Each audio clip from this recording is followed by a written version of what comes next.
Good morning, everybody. Welcome in. We are so excited to have you here today. I'm just going to give everybody a few minutes to file in and get situated. So now is a great time to grab some water, a cup of coffee, get yourself ready to listen to an awesome presentation this morning. And I will probably call you back in about 3 minutes. Just going to let everybody come on in.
All right, looks like we are ready to go.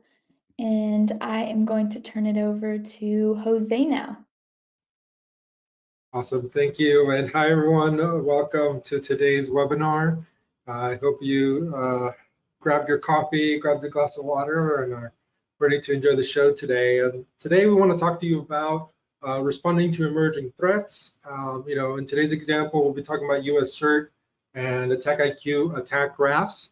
The similar process is the one that we follow for any emerging threat that we observe in the wild, those that are coming from our customers and their needs as well. I will be doing this today with not only myself, but with Ken. To first introduce myself, my name is Jose Barajas. I am the Director of Global Sales Engineering here at AttackIQ. I also lead the research on behalf of the company with MITRE's Ingenuity Group, for those of you that are familiar with those research projects as well. And Ken, I'll let you introduce yourself. Thanks, Jose. Hey, everybody. My name is Ken, and I am the technical lead on the Adversary Research Team here at AttackIQ. Awesome. Thanks, Ken. And yeah, team, we're going to just jump right into it. The agenda for today is going to be, first and foremost, want to talk about what is an emerging threat. Right. From there, we want to give you some more insights into our approach and responses that we have to a given emerging threat. From there, we'll go ahead and actually use an example to kind of walk you through that, what we actually did in this case for this US-CERT alert for Karakurt data extortion group. And then finally, I'll go ahead and show you a product demonstration that actually walks you through how you would engage with this content that Ken and his team produce with any emerging threat, how you'd go about finding that content and executing it with AttackIQ is what we'll walk through in the platform. So with that, we'll jump right into it and start by talking about what is an emerging threat. Yeah, so I think, as Jose mentioned, it's important for us to define what do we consider to be an emerging threat. Everyone has their own definition that's going to be specific to their company. But for us, the most obvious thing is that it's timely, right? This means it's going to be about reporting that is recent, but more importantly, that the activity in that reporting is ongoing or it's about to hit some critical kind of mass. If someone's talking about some activity from 5-6 years ago, that's not really as timely as we would consider, even though it is a new report. What we really care about is that these are actions that our customers are likely to be seeing. And that leads into the second point, something that's relevant. We know who our customers are, they've told us what they care about, but also more importantly, we also know about the things that they should be caring about. As we know these actors, we know the techniques, it helps us pivot and identify, what kinds of scenarios and content is going to be very relevant for them and something that they should be testing right away to protect themselves. And then the last piece, something that's impactful. We know that when these reports hit, and especially the one that we're going to be demoing later, US-CERT alert, that these things go straight to the media. The media starts publishing a lot of news stories about that, and then the questions will start to flow downhill from there. The board of directors are going to be asking the CEO, hey, what do you guys know about this? Are you protected? Have you ever seen these guys? Well, the CEO is going to go to the CISO is going to go to your CERT and security teams, that goes to the analysts. And yes, they can historically go back and try to find some of those indicators and see if they've been impacted. But I think that's where AIQ starts to come into play, where they can actually emulate these scenarios, these behaviors that the actors are performing, and then make sure that, hey, not only have we either not seen it or we have seen it, but here's how we would have performed if that attack was to occur against us. So some of the recent examples that we've used to respond to as an emerging threat here is obviously US-CERT alerts. They put out reporting on a pretty consistent basis, depending on what's going out in the world around the Russian invasion. They were releasing a new alert every week or so. Things have spread out a little bit as that activity has died down. And they start calling out, various ransomware groups when they're targeting a bunch of specific US companies. But these things always get high media attention. They always have high CISO visibility. So we always take a look at these and try to decide if this is something that we should be responding to right away. But also there's a lot of 0 days that have become extremely popular over the last year, whether it's Log4Shell or Folina. When these things happen, these exploits tend to be pretty easy to exploit. The vulnerabilities are easy to exploit, and therefore there's a big concern that, hey, many actors are going to start adopting these techniques and again, spreading them out, expanding where you're more likely to see something right now. And so we find those kinds of stories as the ones that we want to respond to and take right away. And so what does our approach look like at AttackIQ? Well, immediately when these reports are published, we'll get alerted to it and we'll start diving into that reporting context. US-CERT alerts are nice in that they'll call out some of the techniques that the actors are using. They've already mapped them to the MITRE attack framework, so that does make things a little bit easier for us. And so we have this giant library of pre-existing content scenarios meant to emulate these different kinds of behaviors. And so we'll start performing a mapping exercise, take what that report has, mapping it to our implementations of those techniques, trying to identify where we have exact matchups or maybe where we're just performing a similar implementation of that technique. But we'll start organizing all of that. We can take any kind of indicators that maybe are out in that reporting, whether it's from the vendor themselves or the MITRE or in the US-CERT alert. We can do indicator replay scenarios, and then we'll go ahead and we'll tag all these scenarios with the US-CERT alert or that specific vulnerability so that customers can immediately start finding them. And the next thing we're going to do is release a blog. Next slide. So our blogs, they really serve three purposes. It's to alert our customers that, hey, this is something that we believe you should be caring about. We're going to provide some context about what this emerging threat represents, some of the information behind what this alert really means from the US-CERT or what Folina is, give them some links to information that will help them learn about it. But then we're going to start giving actions that our customers can start taking immediately. This is where we flag out which of our scenarios cover these specific behaviors. We'll try to create an assessment, an atomic assessment, which we'll get into later, that has these scenarios grouped up so that you can test them all at once instead of trying to piecemeal it together. We're going to offer recommendations of things that you can immediately do to mitigate or detect this kind of activity and use those same scenarios to test your controls. Yeah, and something I just want to call out here, Ken, is, we can see here folks like Jackson Wells and Andrew Costas work very closely with your team, right? These are folks that are out in the field working with our customers today, so they can take their experience working with the technologies that all of you on this call own and operate and come up with practical recommendations that can be applied so that as you go ahead and read some of these blogs that Ken's team puts together, they're also provide some actionable recommendations because especially when these things are fresh and new, we might not know the best approach. And through our experience working with our customers, we can give you that context so you know where to go and can speak intelligently to it, right? As the board or your CEO or your director are trying to understand what we should do next, right? So. Yeah, that is a crucial point. These are not done in isolation. These blogs and our response, we're working with all of the teams at AttackIQ to give real world, experience of, hey, should you actually be detecting this? Can you truly mitigate this? And if so, what should you be looking for besides the contextual information on why this is important? The next piece I want to get to is that obviously, this first response is not the end of things. This is just the tip of the iceberg. Go ahead and advance a little bit. As soon as these alerts happen, other vendors are going to start picking this up. They're going to start releasing their own reports. Maybe they were holding something back as part of, like an NDA or something like that. And more details are going to start to leak. A lot of times the US-CERT alerts aren't very thorough. They're not providing full technical details on how these techniques are being used. And this is where other vendors, other researchers are going to start filling in those knowledge gaps. And so it's up to us then to start connecting those dots and pulling all of that information together and try to put together a much bigger picture and figure out, hey, what additional things must we start to take action? Next slide, please. And as I mentioned before, we have quite a wealth of experience on the adversary research team and who work with our customers. So we've dealt with these threat actors. We've hunted them for years. We know what they're doing, and we can take and combine that kind of knowledge that we have of what they're doing and how they're doing it to fill in our own gaps. Next slide.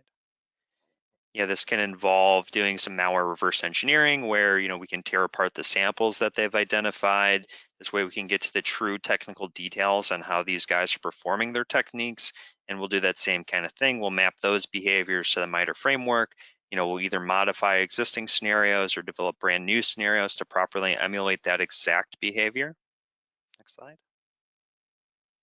And at the end of this, after taking all of the information from the other third parties, using our own firsthand knowledge and experience and what we can do and research our own via our own hunting and malware analysis, we try to put together a fully featured attack graph. And so an attack graph here is more to represent the behaviors occurring in the order and, with the proper kind of chaining paths of, hey, if I was able to, set up persistence with a service, there's no need for me to move and also create a scheduled task, right? We want to be realistic. What's an actor really going to do on that system once they get hands-on keyboard?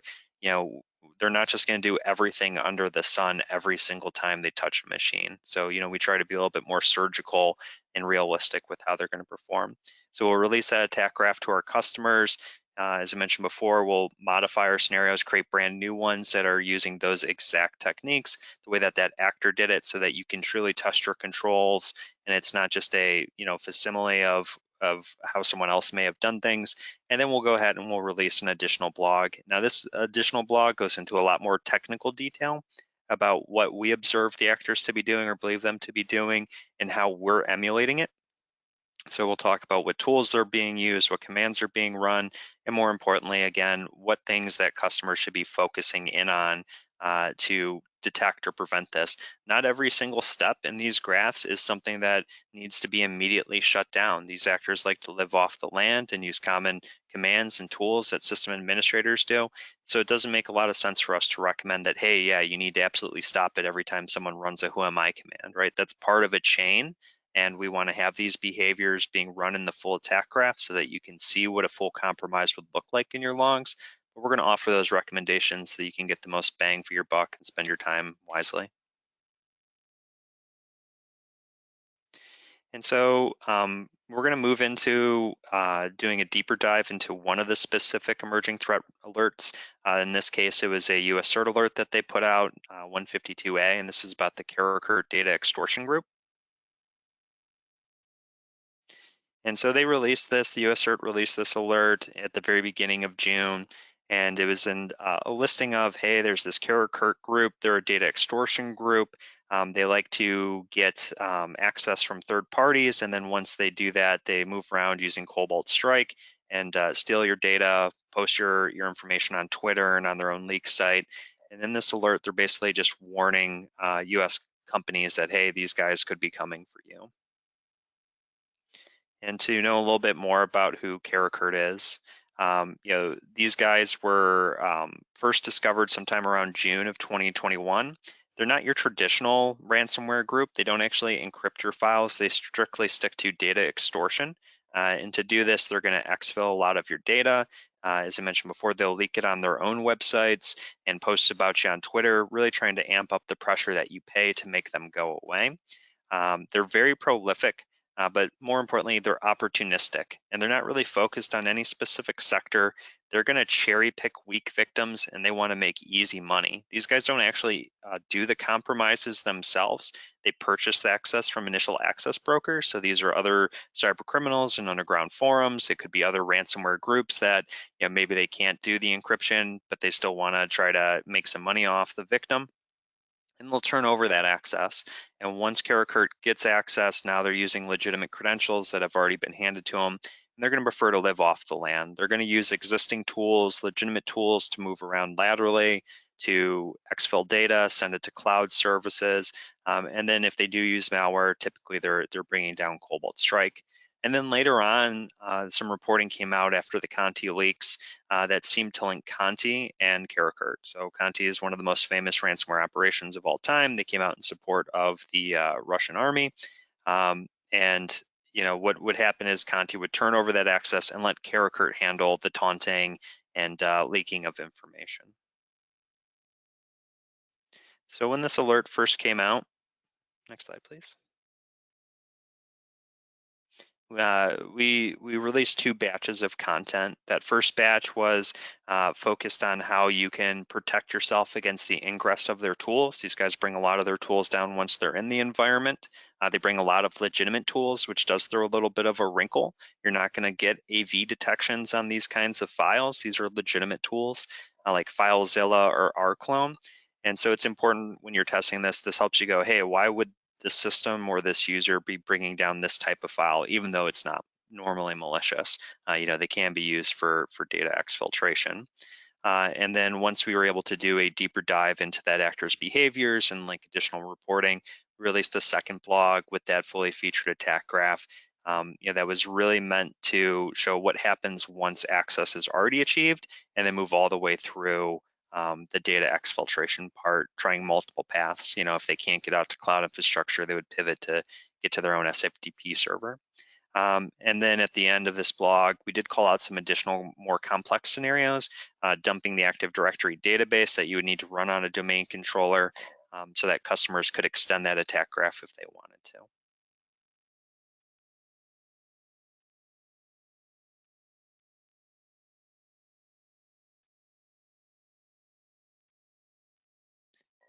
And then Jose, do you want to take over and talk about what we consider attack graphs and how you can use it in the AttackIQ platform?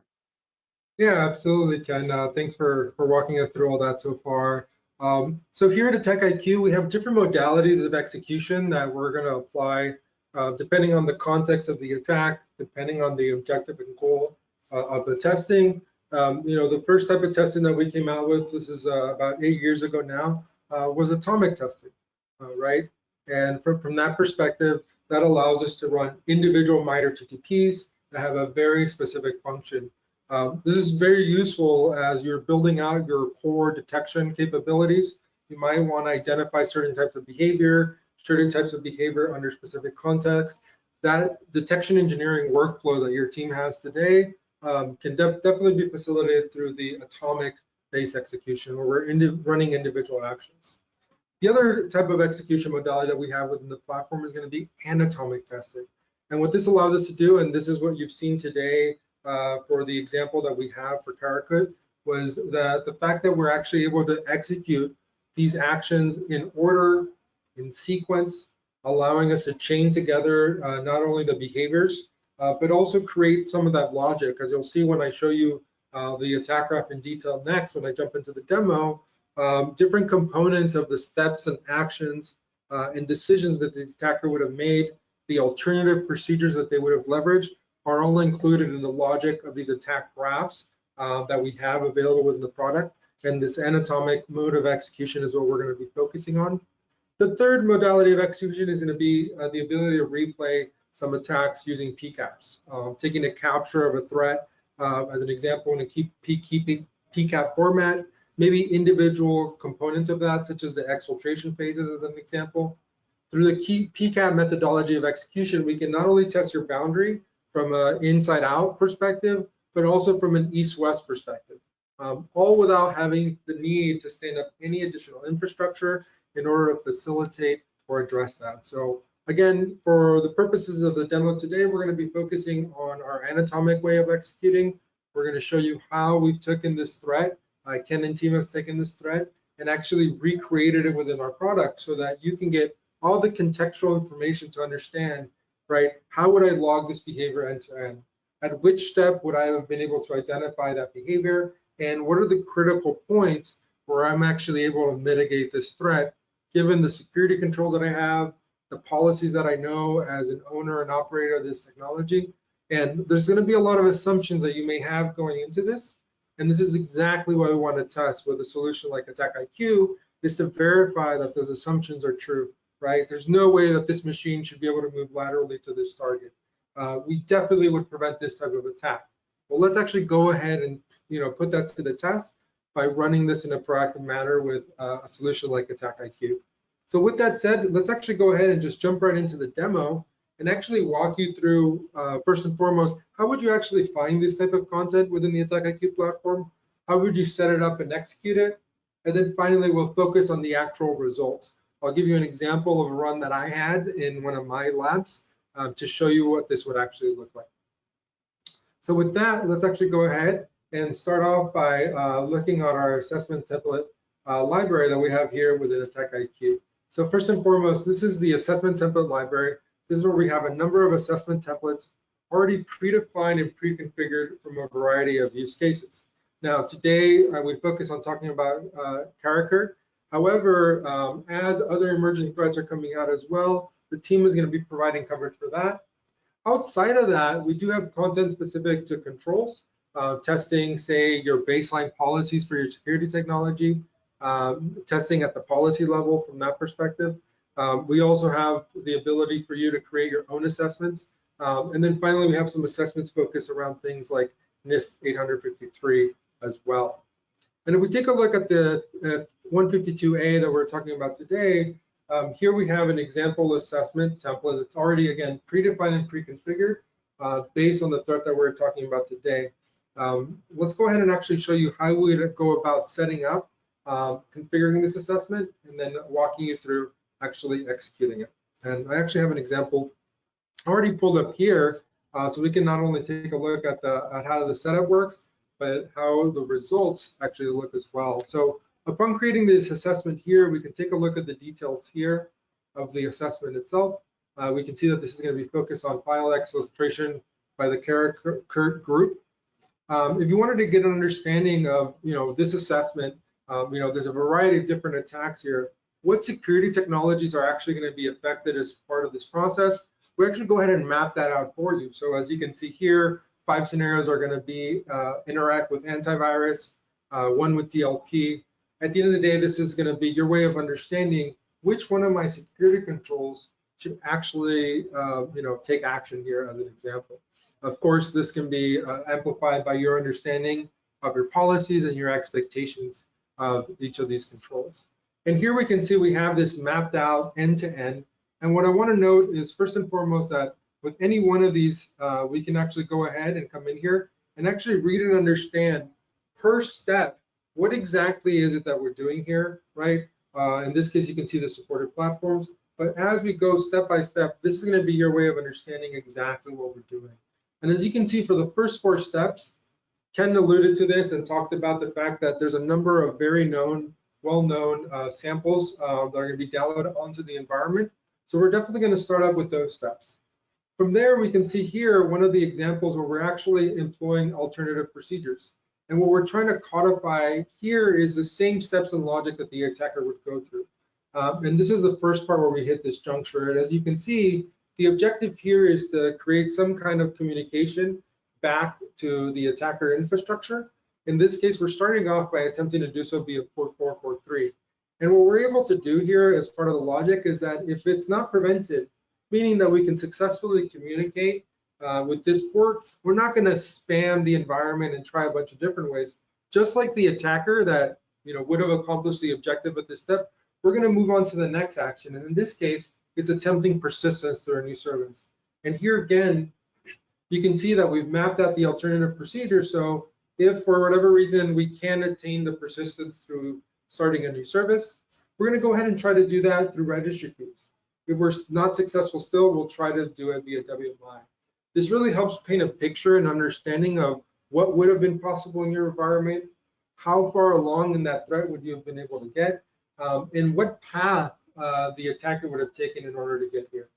Now, before I actually show you some of the results here next, we can see here that there's a number of other account discovery details, attempting to understand credentials that are available in the environment, leading up to things like moving laterally, and then staging the data for the final piece, which is exfiltration of the data. This is the core objective of this specific US-CERT alert and what the group is trying to do here. So all the items that we've been done up to this point, whatever context is captured, whatever context is obtained, we can see what path allows us to exfiltrate it, or it's further still, right? What other tools or capabilities that this malware wants to leverage are we able to get into your environment? As you can see here, we're downloading this FileZilla FTP client, right? And this is again where policy and understanding of your environment comes into place. Maybe FileZilla is a very common place, right, in your environment.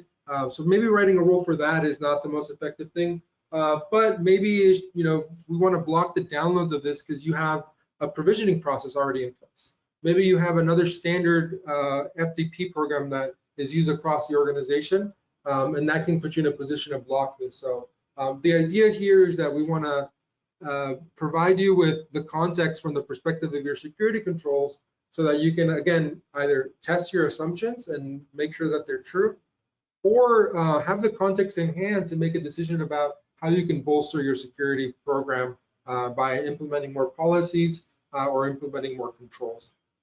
Now, with that said, this is an assessment that I ran previous. As you can see, we set that up to run just prior. Looks like the integration processes are still going on. But let's go ahead and take a look at the results here.